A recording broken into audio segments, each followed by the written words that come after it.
नेहरू जी कहेगा इंदिरा से ऐसा नाती आएगा, कैंपेनिंग करेगा कांग्रेस की, भाजपा को जितवाएगा।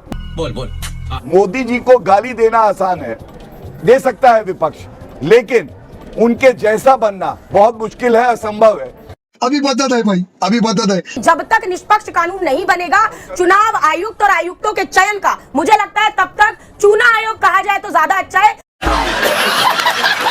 गोदी मीडिया सुनी थी, गोदी चीफ चुनाव आयुक्त है, मैं खुलकर कह रही हूँ, व्यक्तिगत विचार है मेरा। नमस्कार दोस्तों, आज मेरे YouTube चैनल की ये पहली वीडियो है और मुझे पूरी उम्मीद है कि आपको ये जरूर पसंद आएगी। इस वीडियो में आप देखेंगे कि कैसे कांग्रेस प्रवक्ता ने बीजेपी प्रवक्ता गौरव भाटिया और एंकर चित्रा त्रिपाठी को करारा जवाब दिया। आज जिस तरह बिहार में वोटों की चोरी करके बीजेपी ने सरकार बनाई है, उसकी पूरी पोल कांग्रेस प्रवक्ता ने खुलकर खोल दी है। तो दोस्तों, बिना समय गवाए चलिए वीडियो शुरू करते हैं। ये जो गौरव और जो सम्मान मिला है आज एनडीए को बिहार की जनता की ओर से, 3 बड़े मुद्दे क्या रहे इसके पीछे, तो चलिए शुरू करते हैं। चित्रा जी, सबसे पहले तो धन्यवाद, और आपके चैनल के माध्यम से बिहार की जनता को कोटि कोटि नमन। जिस तरह की ऐतिहासिक जीत हुई है, ये बड़ी प्रमुखता से एक बात सिद्ध करती है कि आदरणीय प्रधानमंत्री श्री नरेंद्र मोदी जी के नेतृत्व में पूरे भारत को और हर बिहारवासी को पूरी आस्था है। नीतीश कुमार जी का जो सुशासन है उस पर भी आस्था है। और आपने मुझसे 3 कारण पूछे, तो पहले मैं 2 सकारात्मक बात करूंगा और उसके बाद एक बात वो करूंगा जो विपक्ष का रवैया रहा है।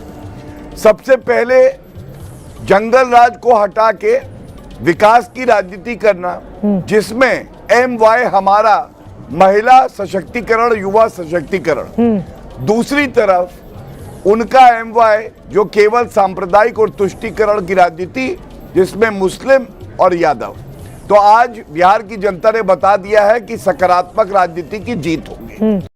अच्छा, दूसरी बात, 8 बजे जब काउंटिंग स्टार्ट हुई चित्रा जी, तो कांग्रेस के वरिष्ठ नेता और प्रवक्ता कह रहे थे हमें ये पता है कि जीत हमारी होगी, आश्वस्त है हम लोग। लेकिन 10:30 बजे पवन खेड़ा ने बाइट दिया कि SIR और निर्वाचन आयोग की वजह से ये हो रहा है, धांधलेबाजी हो रही है। तो जनता ने बता दिया है कि अगर आप संवैधानिक ढांचे पे प्रहार करोगे तो वो भी आपको सबक सिखाएंगे। अपनी लकीर को लंबा करना सीखो, दूसरे की लकीर को मिटाने का प्रयास मत करो। बोलने दे। महिला सशक्तिकरण, युवा सशक्तिकरण, किसानों के लिए, मजदूरों के लिए, गरीबों के लिए, सबका साथ, सबका विकास, सबका विश्वास, सबका प्रयास, यही मूल मंत्र है मोदी जी का, ये कामयाब हुआ। अब एक बात और कर लेते हैं। आज बाल दिवस है, आपने बिल्कुल सही कहा। 95 हार बार बार तोहफा दिया राहुल गांधी ने कांग्रेस पार्टी को। किसी में इतनी क्षमता नहीं, इतनी रीढ़ की हड्डी नहीं कि कह दे कि राहुल गांधी में नेतृत्व क्षमता नहीं है, बल्कि ठीकरा कहीं और फोड़ते हैं। तो इसलिए मैं इतना ही कहूंगा, आज बिहार की जनता और देश की जनता कह रही है, नेहरू जी कहेगा इंदिरा से ऐसा नाती आएगा, कैंपेनिंग करेगा कांग्रेस की, भाजपा को जितवाएगा। बोल। और एक बात और कहूंगा, मोदी जी को गाली देना आसान है, दे सकता है विपक्ष, लेकिन उनके जैसा बनना बहुत मुश्किल है, असंभव है।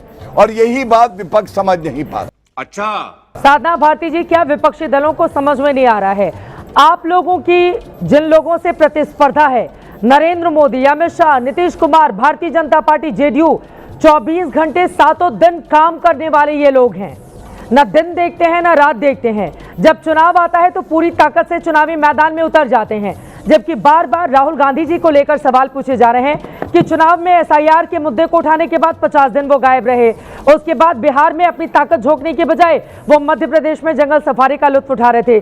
साधना भारती जी, अगर आपके नेताओं की ओर से या कांग्रेस पार्टी की ओर से SIR पर, चुनाव आयोग पर, मीडिया पर, संस्थाओं पर ठीकरा फोड़ा जाएगा तो जनता एकमुश्त उठकर इसी तरह से बीजेपी को वोट कर देगी, जैसा कि हम आंकड़ों में देख रहे हैं। कहां भारतीय जनता पार्टी 91 सीटों पर इस समय राष्ट्रीय पार्टी, और कहां कांग्रेस पार्टी राष्ट्रीय पार्टी, सबसे पुरानी पार्टी देश की, 5 सीटों पर अपने इतिहास के सबसे बुरे परफॉर्मेंस के साथ। अभी बदत है भाई, अभी बदत है। आदरणीय चित्रा जी, देखिए मुझे लगता है निराश होने वाला तो आंकड़ा बिल्कुल है और मुझे लगता है कांग्रेस पार्टी को और जो हमारा महागठबंधन है, हमें लगता है हमें आत्म अवलोकन, आत्मचिंतन की बेहद आवश्यकता है। हम उसको बिल्कुल करेंगे क्योंकि चुनावी नतीजे आ चुके हैं और हमारे जो अपेक्षा थी उसके अनुरूप नहीं, बिल्कुल प्रतिकूल, उसके अनुकूल नहीं, बिल्कुल प्रतिकूल आंकड़े हमारे समक्ष हैं। बिल्कुल ठीक बात है। आपने ये कहा, थोड़ा सा मैं अपनी बात जरूर पूरी रखना चाहूंगी, आप उसके बीच में जरूर अपने सवाल पूछे। अभी आपने राहुल गांधी जी को लेकर प्रश्न उठाया। देखिए राहुल गांधी जी वो नेता हैं जिन्होंने मुझे लगता है आजादी से आज तक के इतिहास में सबसे बड़ी हजारों किलोमीटर की जनसंपर्क करते हुए एक यात्रा निकाली और उन्होंने सामाजिक न्याय के मुद्दे को उतनी मुखरता से उठाया जितना आज तक किसी नेता ने नहीं उठाया और उसका परिणाम भी निकला कि जो भाजपा सरकार ये कहती रही कि हम जातिगत जनगणना नहीं कराएंगे, जबकि इनका वादा रहा 2019 लोकसभा चुनाव से पूर्व और उसके बाद एफिडेविट देकर मना किया, उसके बाद मानना पड़ा मोदी सरकार को और जातिगत जनगणना की घोषणा भी करनी पड़ी। तो ये असर है आदरणीय राहुल गांधी जी की मुखरता और उनकी बात का, तो उसको तो आप नहीं नकार सकते। बात तो सही है। दूसरी बात रही हार का, तो बिल्कुल हमें लगता है हम जनता तक कुछ मुद्दों को पहुंचाने में शायद नाकाम रहे हैं। हाँ, मैं एक मिनट में बात पूरी कर लूं। जी देखिए, मुझे लगता है मुझे कि जनता तक हम कुछ मुद्दे जो हमें लगातार हम डिबेट्स में भी उठा रहे थे, चाहे वो SIR का वोट चोरी का मुद्दा हो, चाहे वो पलायन का मुद्दा हो, चाहे वो 3 करोड़ 45 लाख बिहार के जो लोग हैं, जो बिहारी लोग हैं वो रजिस्टर्ड मजदूर हैं, इसका मुद्दा हो, चाहे प्रति व्यक्ति आय बिहार में देश में सबसे कम हो, ये नीति आयोग का आंकड़ा है। हमने सारे मुद्दे उठाए। ये मुद्दे गलत नहीं है, ये आंकड़े बिल्कुल सरकार के आंकड़े हैं, मेरे आंकड़े नहीं है। और ये आंकड़े आज भी उतने ही सच हैं जितने चुनाव से एक दिन पहले सच थे, लेकिन हम शायद जनता तक नहीं पहुंचा पाए, ये मानती हूं। और दूसरी बात आपने कही ठीकरा फोड़ना, ठीकरा नहीं फोड़ रहे हैं। चुनाव आयोग जैसे ही चुनाव की घोषणा होती है उस दिन के बाद कोई भी घोषणा सरकार के द्वारा नहीं की जा सकती है, संवैधानिक कानून है। लेकिन उसके बाद पहला चुनाव मैंने तो ऐसा देखा है, क्योंकि मैं बहुत कम उम्र से राजनीति में हूं, 2004 के चुनाव से मैं कांग्रेस की स्टार प्रचारक रही हूं, बच्चे के रूप में भी मैंने प्रचार किया पार्टी में और आध्यात्मिक रूप से एक छोटी सी उम्र से जुड़ी रही हूं। मैंने बहुत चुनाव देखे और मैंने देखा कभी ऐसा नहीं हुआ। पहला चुनाव देखा भाई कि 10,000 रुपए डल रहे हैं, चुनाव की घोषणा गई उसके बाद भी तो रिश्वत नहीं थी, तो ये क्या थी? दूसरी बात यह कि जब तक निष्पक्ष कानून नहीं बनेगा चुनाव आयुक्त और आयुक्तों के चयन का, मुझे लगता है तब तक चुना आयोग कहा जाए तो ज्यादा अच्छा है।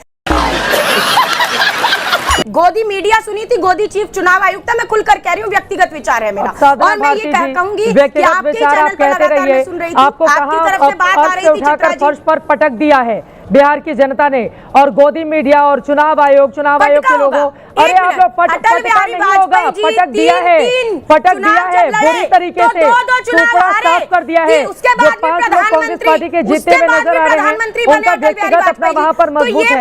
ये गलत देखिए, चलता रहता है। अरे नहीं, अगर आप लोग इस तरह से निशाना साधेंगे संस्थाओं पर निशाना, अटल बिहारी वाजपेयी जी संस्थाओं को निशाने पर नहीं लेते थे, संस्थाओं को निशाने पर नहीं लेते थे। कांग्रेस पार्टी आत्ममंथन करे कि खुद तो डूबती है, अपने सहयोगियों को भी लेकर डूबती है। हाँ बिल्कुल बिल्कुल गलत, जो आप गलत कह रही है जनता उसको सही मान लेती है। आप बीजेपी पर इतना निशाना साधे, 91 सीटों के साथ नंबर बना गई। आप देखिए वहां पर 43 सीटों के साथ जहाँ पहुंच गई। एक बार गौरव भाटिया जी जवाब देंगे आपकी बातों पर। ठीक है मैडम, गोदी मीडिया के चश्मे से बाहर निकलिए। आज ही बहस का दिन है, आप लोगों को आईना दिखाने का दिन है। गौरव भाटिया जी गोदी मीडिया नहीं, गोदी चुनाव आयुक्त भी कह रही हूँ मैं। बड़ी गलत कह रहे हैं। मैं आपसे बहस नहीं करूं। मैंने अटल जी का जो उदाहरण दिया कि 3 चुनाव लड़े आज जी। चलिए अब शांत कराएंगे तो मैं अपनी बात कह पाऊंगा। देखिए, अपनी छोटी बहन को मैंने बहुत ध्यान से सुना। लोकतंत्र की जीत हुई है और मुझे उम्मीद थी कि कांग्रेस की मेरी बहन पहले बधाई देंगी, लेकिन उन्होंने उचित नहीं समझा वो बधाई दे। Election commission of India Gyanesh Kumar ji के नाम पे आपत्तिजनक बयान देके पवन खेड़ा ने कहा चुनाव उन्होंने जिताया है। ये क्यों भूल गए?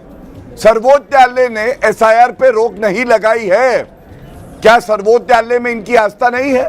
वो जो संविधान राहुल गांधी हाथ में पकड़ते हैं उसे पढ़ें। और आप लोगों को गोदी मीडिया कहती है। मैं पूछना चाहता हूं, अभी राहुल गांधी कुछ समय पहले प्रेस वार्ता करके कह रहे थे हरियाणा में एग्जिट पोल में कांग्रेस पार्टी आगे थी, तब मीडिया गोदी था या नहीं था? जब तेलंगाना जीते, जब जीते कर्नाटका, जब जीते हिमाचल प्रदेश, तब निर्वाचन आयोग गोदी था या नहीं था? राहुल गांधी, सोनिया गांधी अपनी सीट पे जीतती है, क्यों नहीं इस्तीफा देती? तब ये प्रश्न मौका उठाए दीजिएगा तो चित्रा अच्छा जी। लगेगा। और मैं एक बात पुनः कहूंगा, मुझे नहीं लगता कि इनको आज भी सबक मिला है, सीख मिली है। आत्मचिंतन करेंगे, ठीक है। क्योंकि जो राहुल गांधी कह देते हैं आंख बंद करके, ये उसके पीछे चल देते हैं।